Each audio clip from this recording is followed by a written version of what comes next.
Lembra daquele processo onde a avocatura requereu a perda da cidadania porque alguém na linha era funcionário público e com isso interrompe a transmissão aos descendentes? Pois é. Então separa o corneto de abicoca porque nós cheguemos.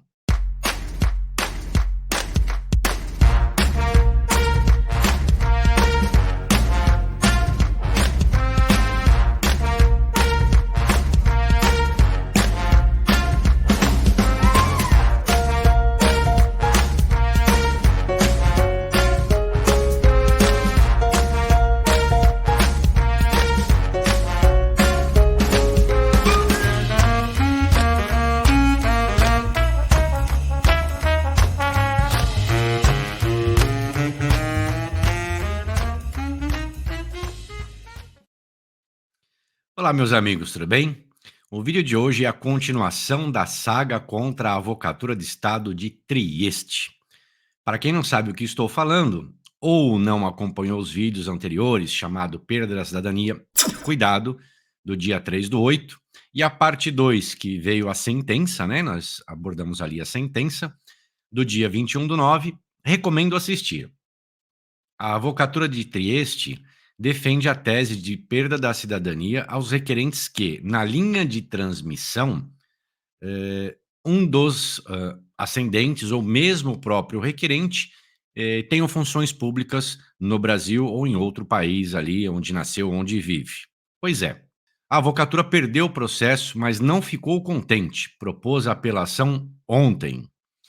E antes de falar sobre o mérito da peça de apelação, preciso dividir meu sentimento técnico-jurídico com vocês. Eu estou envergonhado da extensão da tese ou das razões, né, de apelação da avocatura. Se isso fosse no Brasil, o avocato seria motivo de chacota em nosso meio, pois não se trata só de uma aberração fático-jurídica, como também vergonhoso aceitar que, para ganhar uma ação, a pessoa se faça de desconectada da realidade e vive no mundo de Nárnia. Não se fazem mais jurisconsultos como na minha época. Acabei de descobrir que eu estou velho com essa frase. Assista a vídeo até o final para você entender tudo. Não pare na metade para perguntar algo que será respondido no próprio vídeo, ok? Bora lá. Tese apresentada na defesa inicial. A avocatura em sede inicial do processo apresentou defesa sob o argumento de que alguns requerentes, né, um dos deles lá, não me lembro agora de cabeça, ou alguém na linha de passagem geracional tinha ali funções públicas. Salvo engano, são duas pessoas destacadas neste processo. Para isso, ele se calcou na Lei 555 de 1912 e no artigo 12 da Lei 9192, ou seja, sobre perda da cidadania. Em audiência, nós rebatemos a tese, apresentando nossas razões técnicas e fáticas. Ao final, sobreveio sentença em nosso favor, afastando, portanto, as razões da avocatura. Destaco que a juíza da causa, além de julgar procedente nosso pedido, utilizou nossa própria antítese no comando judicial terminativo. Pois bem, ao invés da avocatura aceitar, porque dói menos, ela interpôs recurso de apelação no dia 21/10, ontem, alegando em 15 páginas de blá blá blá blá blá blá blá a seguinte apertada razão: que o juiz havia julgado errado em relação a dois dos requerentes. Lembro-lhes que o processo tinha ali entre 7 e 10 pessoas, e de todos os requerentes, esses dois, na visão da avocatura, não devem ser reconhecidos italianos porque um deles, seu avô, foi funcionário público e o outro porque é militar. Aqui vige, portanto, o princípio do tantum devolutum quanto appellatum. E o que é isso, tio Jimmy? Que somente será apreciado pela Câmara de Apelação aquilo que foi objeto das razões de apelação. Ou seja, quanto aos demais requerentes, o processo caminhará ao seu rito normal e ali vai transitar em julgado e nós vamos fazer, então, os reconhecimentos, as transcrições daquela turma que ficou de fora. Se eram 10, 8 seguirão. E somente esses dois foram para grau de recurso. Tá bom, Jimmy, pare de enrolar e vá direto ao ponto.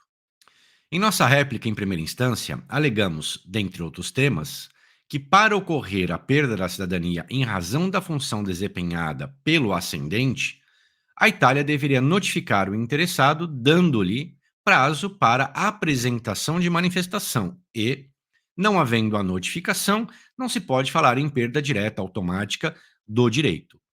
Sentem-se, que agora vem a inominável razão do apelo. Sustenta a avocatura que, ao contrário do que diz a lei, objetivamente, ela deve ser interpretada de forma subjetiva. Quem tem de notificar a outra parte, na visão deles, é o ítalo-descendente. Ou seja, vou usar aqui um exemplo para vocês entenderem o que ele está falando. Você, ao completar 18 anos, por exemplo, antes de concorrer a um cargo público, antes de ser reconhecido italiano, em alguns casos sem saber, né, que tem o direito à cidadania, deve notificar o Estado italiano da sua vontade de se tornar um funcionário público. Isso mesmo que vocês estão ouvindo. Imagina a seguinte situação. Eu sou funcionário do Estado italiano.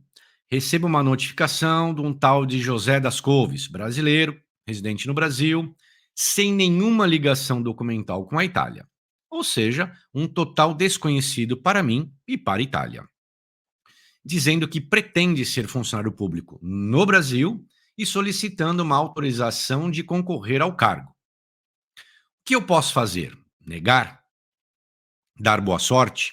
Ou propor-lhe ser reconhecido italiano imediatamente, convidando-o a concorrer a um cargo público na Itália? Ou apenas pensar: o que esse imbecil está me escrevendo? A Itália sequer sabe se eu tenho ou não status civitatis. Naquele instante, eu sou apenas um ET na vida deste italiano que recebeu minha cartinha. O status civitatis não pode criar regras externas enquanto não houver o acertamento daquele Estado, ou seja, do reconhecimento do seu direito à cidadania. Vamos piorar o exemplo acima. Você manda a tal notificação, sendo apenas detentor do seu status civitatis, a Itália te proíbe de concorrer ao cargo. Alguns anos depois, você vem ao Estado italiano requerendo seu reconhecimento e ela nega, também alegando que a sua avó, por exemplo, falecida, não era casada, não foi casada, e ela não foi declarante do nascimento da sua mãe. Olha que lindo esse exemplo. A Itália te proibiu de ter uma carreira pública e depois não te reconhece porque existe um erro de conceito nas certidões. É isso que esse avocato de Estado está querendo.